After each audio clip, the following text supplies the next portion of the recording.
bahwa pengetahuan tentang jiwa, tentang diri itu boleh jadi menghabiskan usia kita sepanjang hayat gitu ya.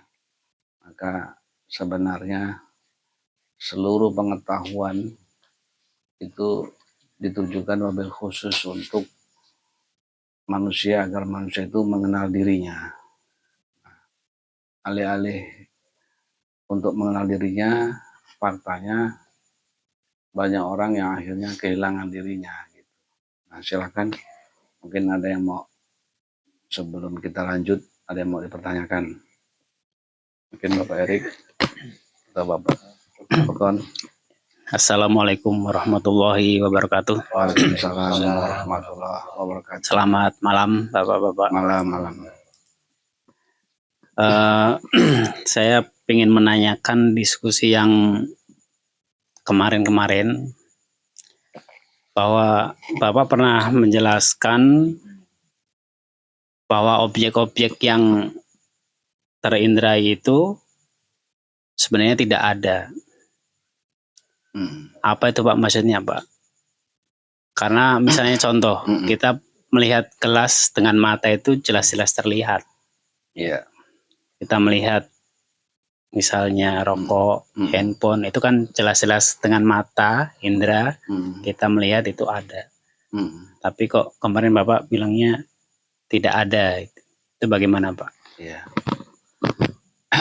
Jadi sebetulnya maknanya begini, bahwa objek-objek luaran yang terindrai itu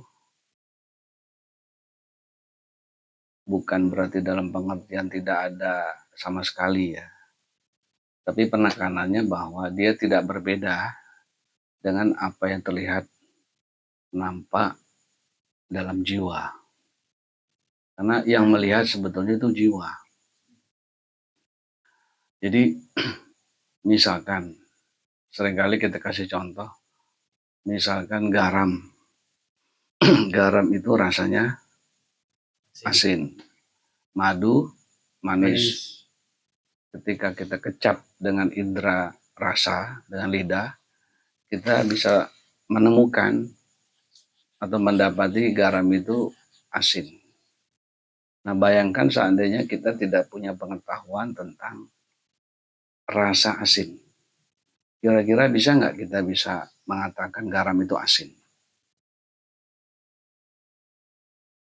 Gula itu manis, madu itu manis, obat itu pahit, dan seterusnya. Seandainya pengetahuan tentang rasa tadi dicabut atau tidak dimiliki manusia, kira-kira bisa mengetahui nggak garam itu asin, madu itu manis? Tidak. Ya kan? Berarti rasa asin bersama garam atau bersama jiwa? Sama jiwa. Sama jiwa.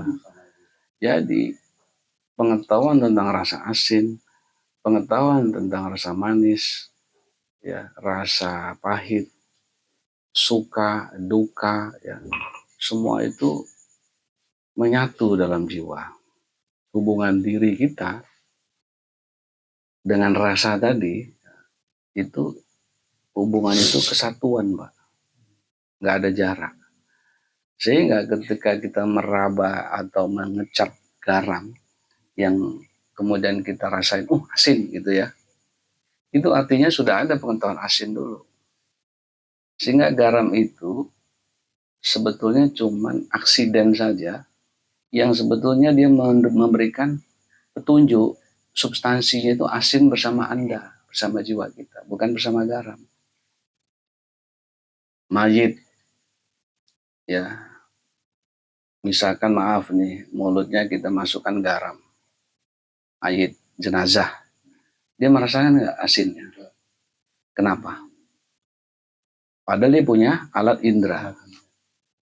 Kemudian matanya kita buka, kita liatin saya ini saudaramu, temanmu, dia juga nggak lihat. Nah, selama ini kan dia lihat, tapi begitu dia mangkat, ya, hanya tinggal mayit, dia tidak bisa melihat, tidak bisa mendeteksi ada objek yang luarannya. Nah itu maksudnya tidak terindrai lagi, tidak ada. Maka selama ini yang melihat adalah jiwa. Yang melihat itu non materi. Jadi indrawi itu bersifat aksiden saja, dia menunjuk, memberitahu bahwa ada yang melihat, yaitu dirimu, bukan jasad. Nah, jadi pengetahuan tentang rasa tadi itu sudah menyatu, kesatuan dengan jiwa kita. Nggak ada jarak, sehingga kita nggak bisa dimanipulasi. Karena kita tahu rasanya garam itu asin. Jadi nggak ada yang orang bilang garam itu manis, ya kan? Karena kita sudah ada pengetahuan. Nah, pengetahuan ini disebut pengetahuan nyata. Di mana pengetahuan semacam ini tidak diperoleh melalui tindakan representatif atau tindakan-tindakan yang sifatnya mencari pengetahuan atau belajar atau menemukan, enggak, dia sudah ada. Jadi tidak perlu tindakan-tindakan representasi untuk mencari informasi apapun tentang rasa asin, karena sudah ada. Jadi dengan ini kita tidak bisa lagi dibohongi. Inilah ilmu sesungguhnya. Inilah pengetahuan yang hadir namanya. Pengetahuan dengan kehadiran. Jadi kita nggak bisa dibohongi itu. Kalau sakit gigi itu rasanya seperti apa, sakit perut rasanya seperti apa, karena sakit itu menyatu dengan jiwa kita. Sehingga dari sini kita tinggal melakukan treatment menghindari rasa sakit. Gitu. Jadi kita sudah melihat, sehingga objek luaran itu hanya mengkonfirmasi. Nah, tinggal kita hindari aja. Atau pada puncaknya, api itu kan panas dan membakar. Nah, panas api yang membakar itu sebenarnya tidak bersama api, tapi ada dalam jiwa. Karena jiwa kita ada api, ada panas, ada rasa yang membakar, maka kita menghindari api kan, supaya nggak terbakar kan itu. Tapi begitu jasad dibakar nggak kesakitan dia hangus kembali ke materi, ya kan? Karena dia unsur-unsurnya kebumian, kematerialan kan, kembali kepada spesies aslinya, ke atom aslinya, itu hancur jadi debu, ya kan? Kembali kepada spesies aslinya, kemurnian aslinya. Nah, rasa sakit itu ada di jiwa. Artinya si materi nggak merasakan sakit, jiwalah yang sakit. Maka ketika kita mangkat ini, ruh terlepas dari raga, itu juga rasa sakit, rasa panas itu bersama kita. Sehingga ketika di alam-alam kemudian itu ada siksa neraka, siksa kubur, itu dirasakan oleh jiwa. Karena sakit itu nggak bisa hilang, kesatuan dengan kita, pengetahuan yang nyata, pengetahuan yang hadir, sehingga nggak bisa hilang. Gitu. Makanya dalam hadis-hadis dijelaskan neraka itu nggak kamu bisa bayangkan. Jangankan membayangkan, Pak, kita aja kena percikan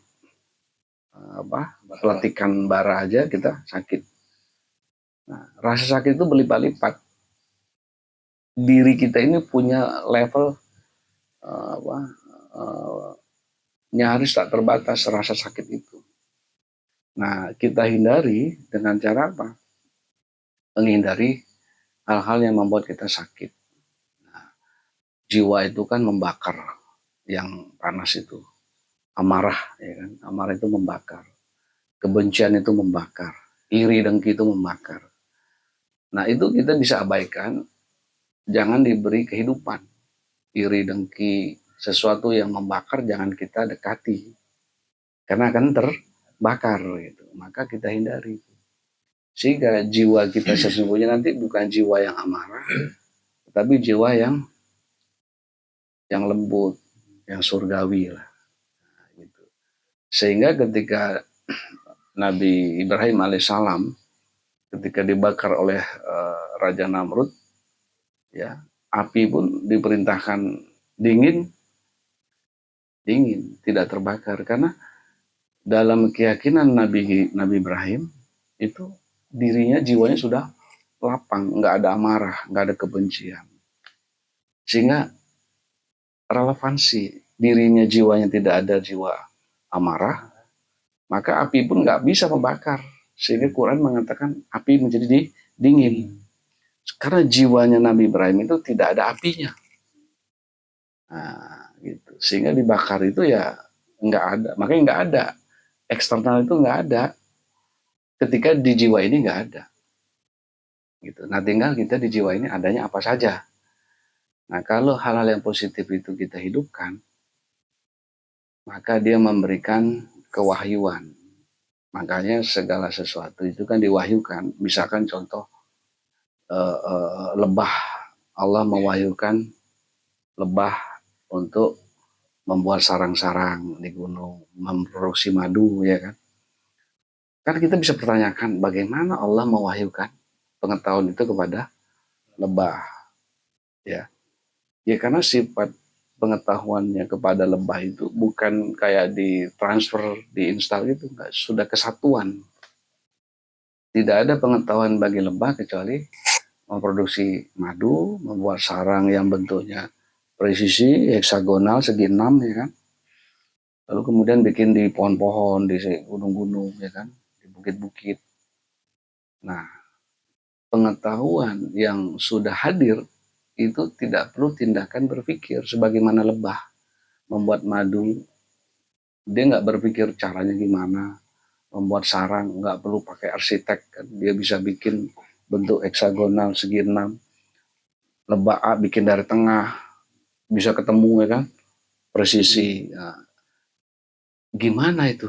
Nah, ini kan luar biasa ini, ya kan, keagungan penciptaan ini kan. Artinya pengetahuan yang ada pada lebah ini dia tidak perlu melakukan pembelajaran atau mengakses pengetahuan luaran, enggak. Dia sudah ada.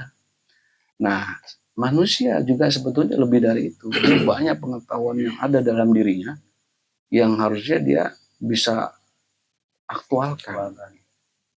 Yang kemarin kita bahas akal aktif itu mengaktualkan.